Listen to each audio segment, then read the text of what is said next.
So let's say our next data container is your dictionaries. आप dictionaries का कब use करोगे? Dictionary is an unordered set of key and value pair. Whenever you want to store your data in a format of key and a value, you can make a use of this dictionaries data container. It is a container that contains data enclosed within curly braces. इसकी representation आपकी क्या होती है? curly braces. The pair that is key and value is known as item in your dictionary. They are not considered as an elements, they are considered as an item. The key passed in the item must be unique. तो जो भी आप की पास करोगे dictionary में that has to be the unique. आप एक बार खुद भी अभी क्रॉस चेक कर लेना कि अगर हम यूनिक की नहीं देंगे तो क्या इशू आएगा. The key and the value is separated by a column. आप की और वैल्यू किससे सेपरेट कर सकते हो? With the help of this single column. अब लेट्स से यहाँ पर हम क्या यूज करते हैं? I am going to make a use of this Jupyter और यहाँ पर अभी मैं इंप्लीमेंट कर रहा हूँ डिक्शनरी के कॉन्सेप्ट को. तो मैंने यहाँ पे क्या किया, एक है ना वेरिएबल बना लिया माई डिक्शनरी के नाम से. ओके, माई डिक्शनरी के नाम से मैंने यहाँ पर एक अभी ऑब्जेक्ट बना लिया. अब लेट्स से मैंने आपको बताया था कि आपकी जो डिक्शनरी की रिप्रेजेंटेशन होती है ये आपकी होती है कर्ली ब्रेसेस में, टपल की ब्रैकेट्स में, लिस्ट की स्क्वायर ब्रैकेट्स में और यहाँ पे डिक्शनरी की आपकी कर्ली ब्रेसेस में. तो सबसे पहले आप डिक्शनरी के अंदर पास करते हो की. तो यहाँ पर मैंने की क्या पास कर दी है? नेम. इसकी वैल्यू अगर आपको पास करनी हो तो you can make a use of this column. और लेट्स से फिर मैंने यहाँ पर सिंगल कोट्स यूज करके एक यहाँ पर नेम पास कर दिया John. In this dictionary, your name is a key and the John is value of that key. अब लेट्स से मैंने यहाँ पर क्या किया, अगर आपको एक और आइटम इंसर्ट कराना तो you can make a use of this comma. Single quotes के अंदर आप एक और पास कर दो की. लेट्स से मैंने यहाँ पर इसकी की पास कर दी एज. और यहाँ पर अब आप इसकी वैल्यू को दे सकते हो न्यूमेरिक पे. ठीक है, तो लेट्स से मैंने यहाँ पर एक value they the 23. So this is my dictionary.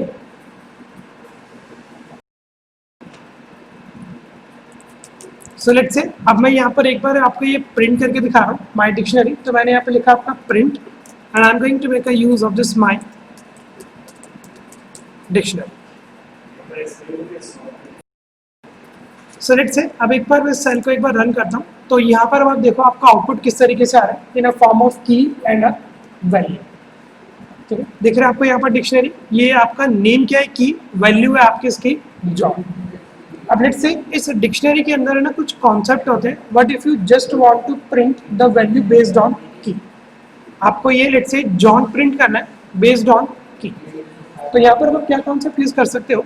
There is a function named as, पहले मैं अपना यहाँ पर एक ऑब्जेक्ट स्पेसिफाई करता हूँ my dictionary and there is a function named as get. Okay, यहाँ पर एक गेट फंक्शन होता है, आप उसका यूज कर सकते हो. अगर आपको इंटेलिजेंस का सजेशन चाहिए तो आप यहाँ पर डॉट लिख के टैब प्रेस करके देखो, you will get the suggestions of your functions. आप लिखो एक बार my dictionary dot and press your tab.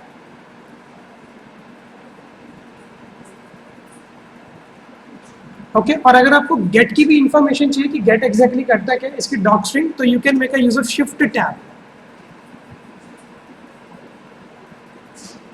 Get लिखने के बाद आप यहाँ पर यूज करके देखते हो शिफ्ट टैब का. तो यहाँ पर इस गेट फंक्शन को आपको ना की आर्ग्यूमेंट देना पड़ता है. और मेरी ऊपर वाले में की क्या है, एक नेम मेरी की है.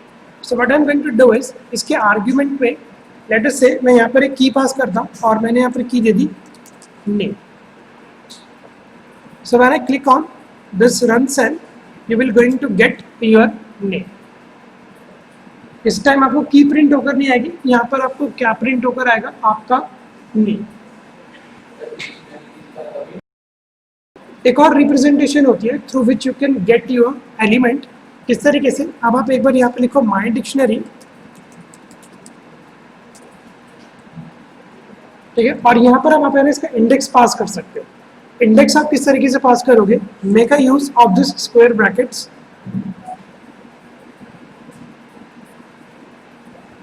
ओके, और यहाँ पर आप अपनी यहाँ पर एक की पास कर दो. लेट्स से मैंने यहाँ पर अपनी की पास कर the name.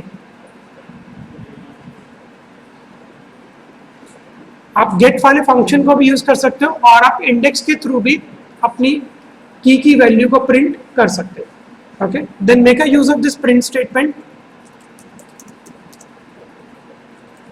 and run this cell. You will going to get the same output as a job.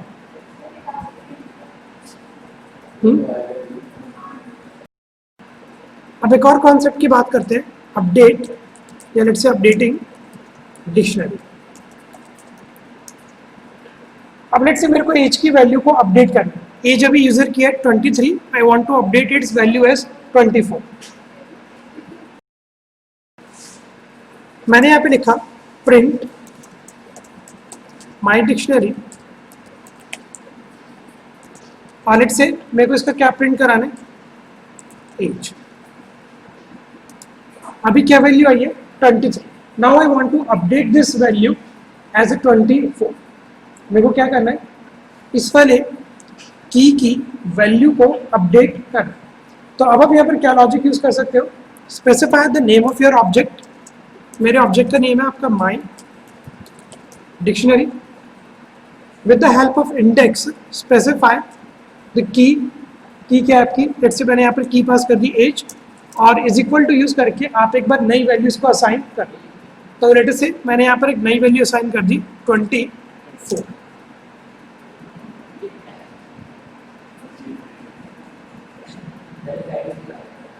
ठीक है, अब आप यहाँ पर एक बार यूज करो या ऐसी स्टेटमेंट को आप एक बार कर लो copy paste and run this cell. So this is how you can update the values of your dictionary. आप की वैल्यू को इस तरीके से अपडेट कर सकते हो. अब लेट्स से एक और डेमो यहाँ पे करते हैं और इस डेमो के देखिए एडिंग अ न्यू की. Adding a new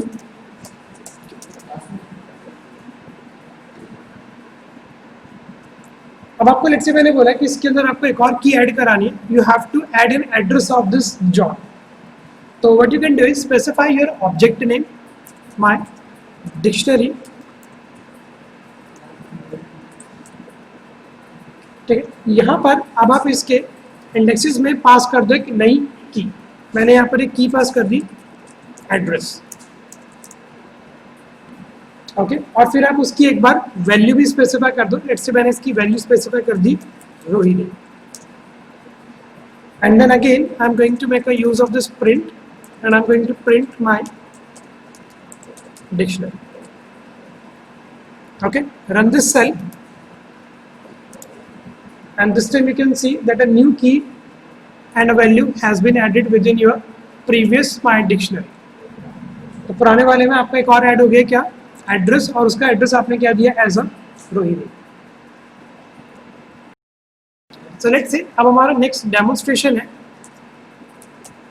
updating a key. पहले हमने वैल्यू को अपडेट किया था, now we are going to update a key. Key को अपडेट करने के लिए सबसे पहले आपको पता होना चाहिए कि क्या क्या की का आप यूज़ कर रहे हो. तो यहाँ पर अभी मैं कौन कौन सी की यूज़ कर रहा हूँ, नेम मेरी की है, एज एक की है और थर्ड की क्या है हमारे पास एक एड्रेस है. ओके, तो लेट अस से स्पेसिफाई योर ऑब्जेक्ट नेम. आप यहाँ पर एक बार स्पेसिफाई करो आपके ऑब्जेक्ट का नेम. स्पेसिफाई हियर न्यू की. यहाँ पर आप एक नई की लिख दो. लेट से मैंने यहाँ पर एड्रेस की जगह ADD लिख.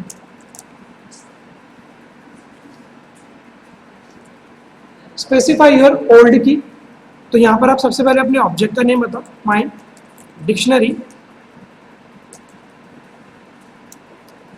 और आपकी ओल्ड की क्या थी, वो थी आपकी एड्रेस.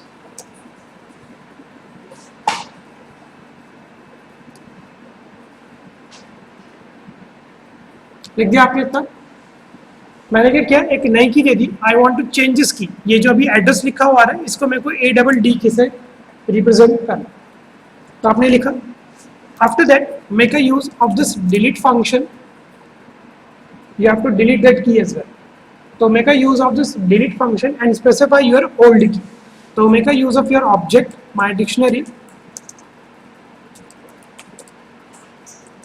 ठीक है, और यहाँ पर आप अपनी ओल्ड की स्पेसिफाई कर दो address.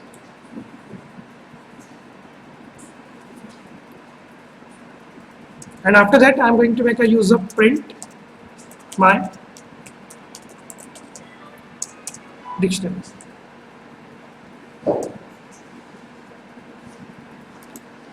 And let's say I'm going to run this cell. So now here you can see that you will going to get an updated key. यहाँ पर आपकी की वैल्यू को इस तरीके से चेंज किया जाता है. सो लेट्स से मैं अभी आपको एक और तरीका बता रहा हूँ in order to update your की.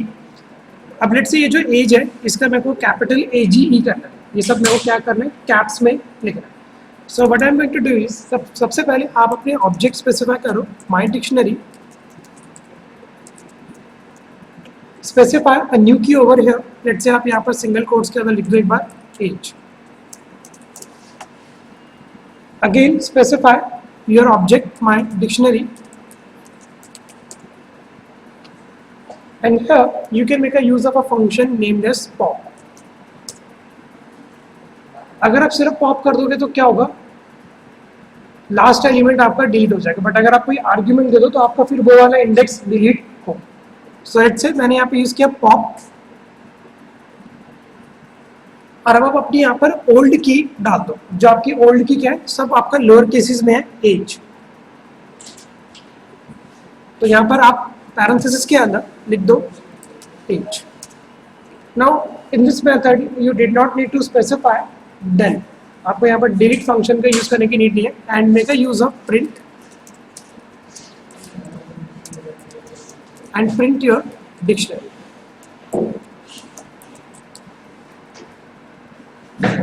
Okay, so let's say I'm going to execute this cell.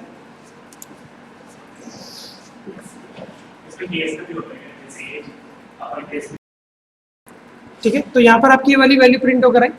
तो ये अभी हमारा कॉन्सेप्ट था डिक्शनरीज का.